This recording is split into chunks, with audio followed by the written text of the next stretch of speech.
नमस्कार दोस्तों, कैसे हो आप सब। उम्मीद करती हूँ कि आप सब अच्छे होंगे। तो जैसे कि आप सभी जानते हैं, वैशाख मास प्रारंभ हो चुका है और हम नित्य प्रतिदिन वैशाख मास का महात्म्य कहते और सुनते हैं।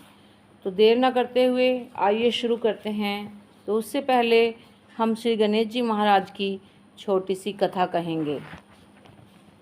एक गणेश जी महाराज थे, उनके मन में आया कि क्यों ना आज मैं पृथ्वी लोक पर जाकर देखता हूँ कि मेरी पूजा पाठ में किसका कैसा मन है। तो वह चुटकी में चावल और कुल्हिया में दूध लेकर एक बच्चे का रूप बनाकर एक नगर में घूमने लगे और कहने लगे कि कोई मेरी खीर बना दो, कोई मेरी खीर बना दो।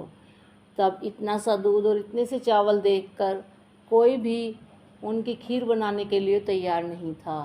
तब वह एक घर में गए और वहाँ जाकर कहने लगे कि बुढ़िया माई मेरी खीर बना दो।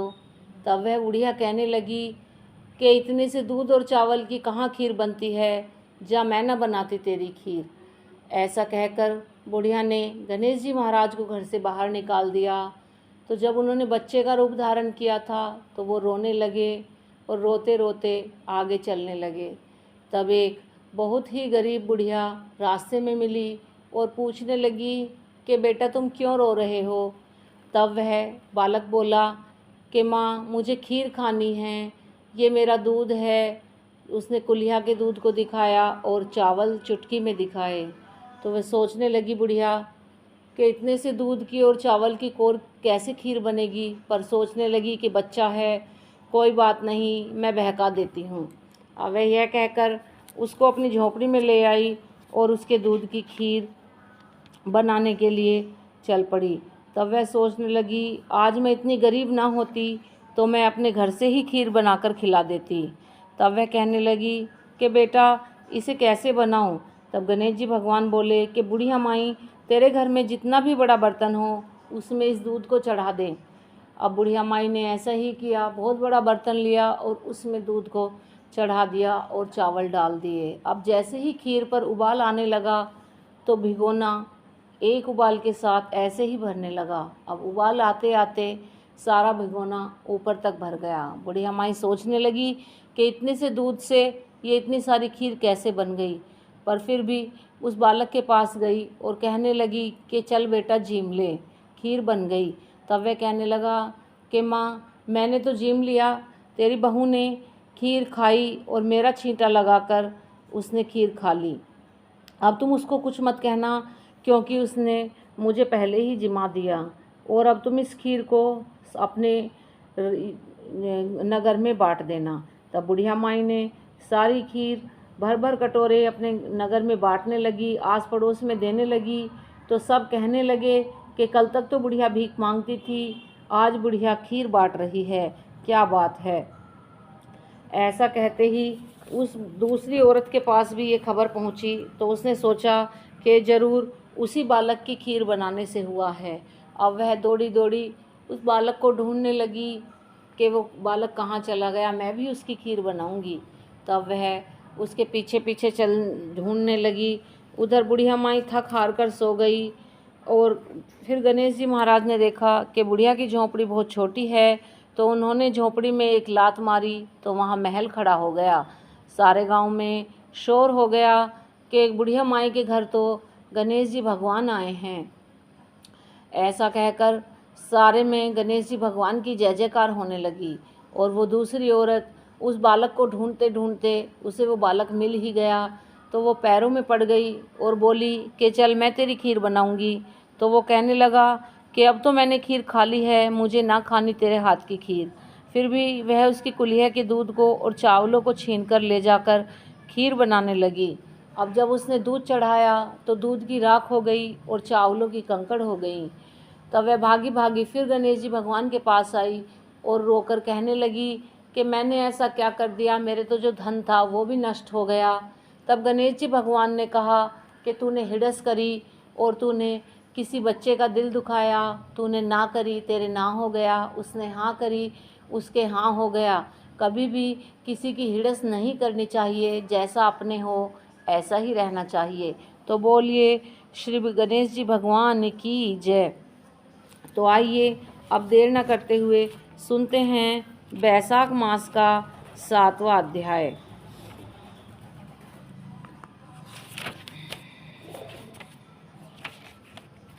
श्री नारद जी बोले, मिथिलापुरी का धर्मात्मा राजा इस अद्भुत चरित्र को देख हाथ जोड़ सुखपूर्वक बैठ गया।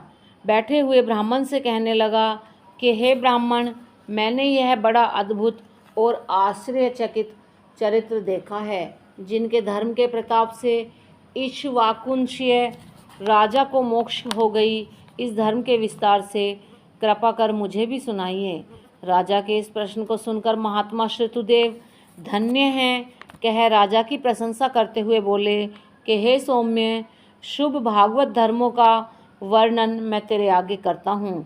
इनको जान लेने से प्राणी सांसारिक जन्मादि बंधनों से छूट जाता है। बैसाख मास में जो धर्म करता है, जैसे जल का घड़ा दान देता है, प्याऊ लगवाता है, मार्ग में छाया करवाता है, बावड़ी, कुआं, तालाब, धर्मशाला बनवाता है, सूर्योदय से पहले उठकर स्नान करता है, मधुसूदन भगवान का सुगंधित कोमल पुष्पों से पूजन करता है, कथा कहता है अथवा सुनता है, मार्ग में थके हुए की हवा करता है, श्रम दूर करने वाला गोरस गुड़ का शरबत पिलाता है, जूता, खड़ाऊँ, छतरी, पंखा, तिल, शहद, ईख, कपूर, कस्तूरी, चंदन आदि सुगंधित वस्तु, सैया, खाट, फल, दही, नैवेद्य इत्यादि दान करता है, गौओं को घास डालता है, अन्नदान इत्यादि करता है, अपने शरीर पर तेल का मर्दन न करता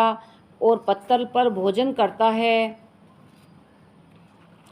वह सब धर्म बैसाख मास में उत्तम हैं। स्त्रियों को माधव भगवान का पूजन फूलों से करना चाहिए। ऐसा करने से पुत्र, आयु तथा पति सुख की प्राप्ति होती है। बैसाख मास में जल व अन्नदान भूखे प्राणियों को अवश्य कराना चाहिए। न करने से पशु और पिशाच की योनि मिलती है। हे राजन, मैं अन्नदान न करने की एक अद्भुत कथा तेरे सामने कहता हूँ। रेवा नदी के किनारे मेरे पिता पिशाच होकर भूख और प्यास के मारे स्थिर होने से उनकी क्षुधा और तृष्णा बढ़ गई थी।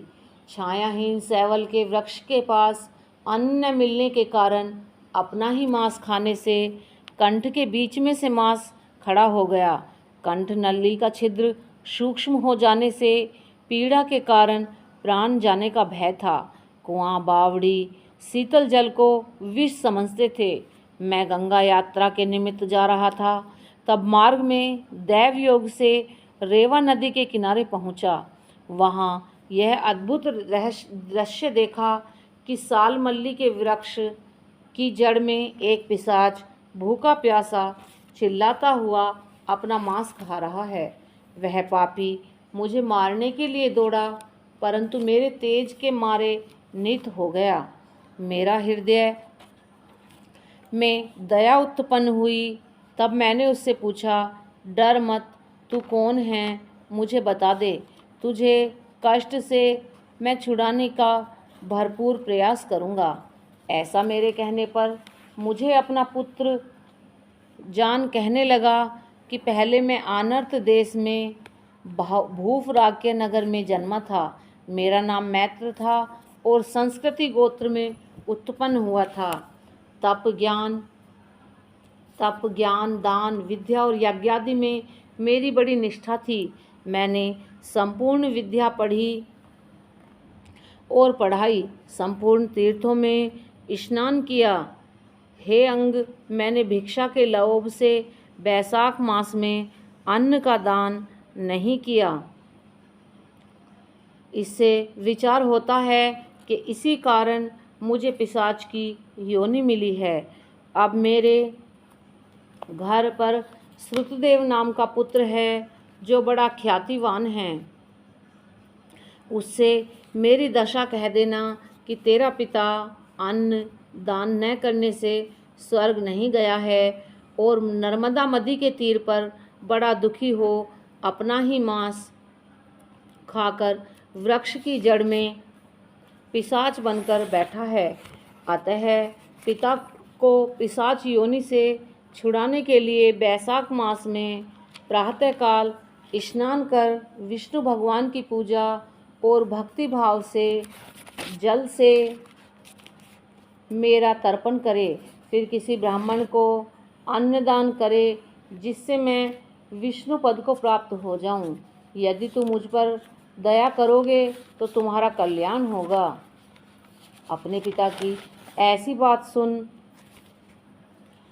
सुनकर दुख के मारे उनके पांवों पर बहुत देर तक लकड़ी की भांति मैं पड़ा रहा और अपनी निंदा कर नेत्रों में आंसू भर कहने लगा कि हे पिता, तुम्हारा पुत्र मैं ही हूँ, देवयोग से यहाँ आया हूँ। अब तुम्हारे बतलाए अनुसार यात्रा करके शीघ्र घर जा मेष की संक्रांति में विष्णु भगवान निमित्त अन्न अर्पण करूँगा। पिता की आज्ञा अनुसार मैंने तीर्थ यात्रा कर घर आकर वैशाख के महीने में अन्नदान किया। तब मेरे पिता पिशाच योनि से मुक्त हो विमान पर चढ़कर मुझे आशीर्वाद दे विष्णु लोक को चले गए, जहाँ से फिर कर नहीं आते। इसलिए अन्नदान शास्त्रों में सबसे बड़ा धर्म कहा गया है। हे राजन, यह सब धर्मों का सारभूत है जो मैंने कह दिया है। अब मैं तुम्हें फिर दोबारा से बताता हूँ कि तुम्हें क्या क्या दान करना चाहिए। वैशाख मास की संक्रांति में प्रातःकाल स्नान करने की कामना करके उसको पूरा करना चाहिए। मधुसूदन को अर्घ्य देना, भली भांति गंगा नदी, तीर्थ, सब जलाशय को अर्घ्य देते हुए प्रसन्नता से हाथ जोड़कर उनको नमस्कार करना। वैशाख मास में तेल नहीं मलना, दिन में नहीं सोना, कांसे के बर्तन में भोजन नहीं करना, खाट पर नहीं सोना और दोबारा भोजन भी नहीं करना, और रात्रि में तो बिल्कुल भी भोजन नहीं करना, और अच्छी अच्छी कथा कहना और सुनना, ये बहुत अच्छा माना गया है। वैशाख मास में ककड़ी गुड़ दान करना, सब पापों से छूटकर श्वेत दीप को वो मनुष्य चला जाता है। जो मनुष्य दिन के ताप की शांति के लिए ईंख का दान करता है, उसका अनंत पुण्य होता है। जो सायंकाल में श्रम की शांति के लिए पान दान करता है, वह सब पापों से छूटकर विष्णु सायुज्यता को पाता है। जो मनुष्य सुपारी, नागवल्ली, कपूर और अगर सहित पान का दान करता है, वह निश्चय ही शारीरिक पापों से मुक्त हो जाता है तथा यश, धैर्य, लक्ष्मी को प्राप्त करता है। रोगी रोग से छूट जाता है। और जो कोई छाछ का दान करता है, वह विद्यावान और धनवान होता है। इसमें कोई संदेह नहीं है, क्योंकि गर्मी की ऋतु में छाछ और ठंडा जल, उससे अच्छा हमें खुद को भी कुछ नहीं लगता। इसलिए मार्ग में थके हारे ब्राह्मण, मनुष्य जो भी कोई मिले, उनको छाछ दान करना चाहिए। छाछ दान करने से जैसे जैसे उनके पेट में जाकर शांति पड़ती है, ऐसे ऐसे ही उनके मन से आशीर्वाद निकलता है। सो हे राजन, ये 7वां अध्याय मैंने तुम्हें बड़े अच्छे तरीके से समझाया है, और जिसको सुनने से तेरी सब इच्छा और मनोरथ पूर्ण हो जाएंगे। तो इस प्रकार 7वां अध्याय समाप्त हुआ। बोले श्री विष्णु भगवान की जय, श्री कृष्ण भगवान की जय। तो कल सुनेंगे हम 8वां अध्याय। तो अब सुनते हैं हम वैशाख मास में सुने जाने वाली राम लक्ष्मण की कहानी। एक जाटनी बहुत गरीब थे। जाटनी जाट से बोली कि मैं तुम्हें 4 रोटी बना कर दूंगी, तुम नदी के किनारे जाना, वहाँ राम और लक्ष्मण आते हैं, वहाँ जाकर कहना कि राम बड़े लक्ष्मण छोटे, वो बैठे अम्बे की डाली, वो बैठे चंबे की डाली। मिट्टी का दशरथ बनावें, माखन मिश्री का भोग लगावें, दे परिक्रमा घर को आवें। जाट रास्ते भर याद करता चला गया पर वहाँ जाकर भूल गया और वहाँ जाकर बोला कि लक्ष्मण बड़े राम छोटे, वो बैठे अम्बे की डाली, वो बैठे चंबे की डाली, मिट्टी के दशरथ बनावें, मक्खन मिश्री का भोग लगावें, दे परिक्रमा घर को आवें। राम बोले लक्ष्मण से कि लक्ष्मण तुम्हें बड़ा बताया है, तुम इसको कुछ दे दो। लक्ष्मण बोले हे राम, इसकी बुद्धि तो मलिन हो गई है, यह मूर्ख है, कहीं राम से भी बड़ा कोई दुनिया में है। राम बोले नहीं लक्ष्मण, तुम्हें बड़ा बताया है, अब तो तुम ही इसको कुछ दोगे। लक्ष्मण ने थोते बांस में मोहर अशरफी भरकर उसे दे दी। अब रास्ते में मोहर अशरफी, उसको तो पता नहीं था कि बांस में क्या है, तब रास्ते में मोहर अशरफी उससे चोरों ने छीन ली। वह घर गया और जाटनी बोली कुछ मिला, तो वह बोला हाँ मिला तो बहुत कुछ था, एक बांस था, परंतु रास्ते में चोरों ने छीन लिया। वह बोली कोई बात नहीं, कल फिर जाना। अगले दिन वह फिर 4 रोटी बनवाकर अपनी पत्नी से फिर चला गया। उसकी पत्नी ने फिर सिखाया कि राम बड़े लक्ष्मण छोटे, वो बैठे अम्बे की डाली, वो बैठे चंबे की डाली, माटी का दशरथ बनावें, माखन मिश्री का भोग लगावें, दे परिक्रमा घर को आवें। रास्ते भर वह जाट याद करता चला गया, लेकिन फिर जाकर जंगल में भूल गया और जाकर बोला लक्ष्मण बड़े राम छोटे, वो बैठे अम्बे की डाली, वो बैठे चंबे की डाली, माटी का दशरथ बनावें, माखन मिश्री का भोग लगावें, दे परिक्रमा घर को आवें। राम बोले हे लक्ष्मण, ये तो आज भी तुम्हें बड़ा बता रहा है, अब तुम आज भी इसको कुछ दे दो। लक्ष्मण बोले हे राम, इसकी बुद्धि तो मलिन हो गई है, ये तो बड़ा मूर्ख है, कहीं राम से भी बड़ा दुनिया में कोई है, कोई हो ही नहीं सकता। राम बोले लक्ष्मण तुम्हें ही बड़ा बताया है, अब तो तुम ही इसको कुछ दोगे। लक्ष्मण ने अब उसको सोने की ईंट दे दी। अब वह सोने की ईंट पाकर बहुत खुश हुआ, पर रास्ते में चोरों ने उससे वो ईंट छीन ली। अब वह घर गया और जाटनी ने पूछा कि आज क्या कुछ लाए। जब वह बोला कि मिला तो बहुत कुछ था, पर रास्ते में चोरों ने छीन लिया। अब जाटनी सोचने लगी कहीं तो कुछ गड़बड़ है, तो वह उससे कहने लगी कि तुम वहाँ जाकर क्या कहते हो। तो वो बोला जो तुमने बताया है मैं तो वही कहता हूँ। वो बोली एक बार मुझे भी बताओ। तो वो बोला लक्ष्मण बड़े राम छोटे, वो बैठे अम्बे की डाली, वो बैठे चंबे की डाली, माटी का दशरथ बनावें, माखन मिश्री का भोग लगावें, दे परिक्रमा घर को आवें।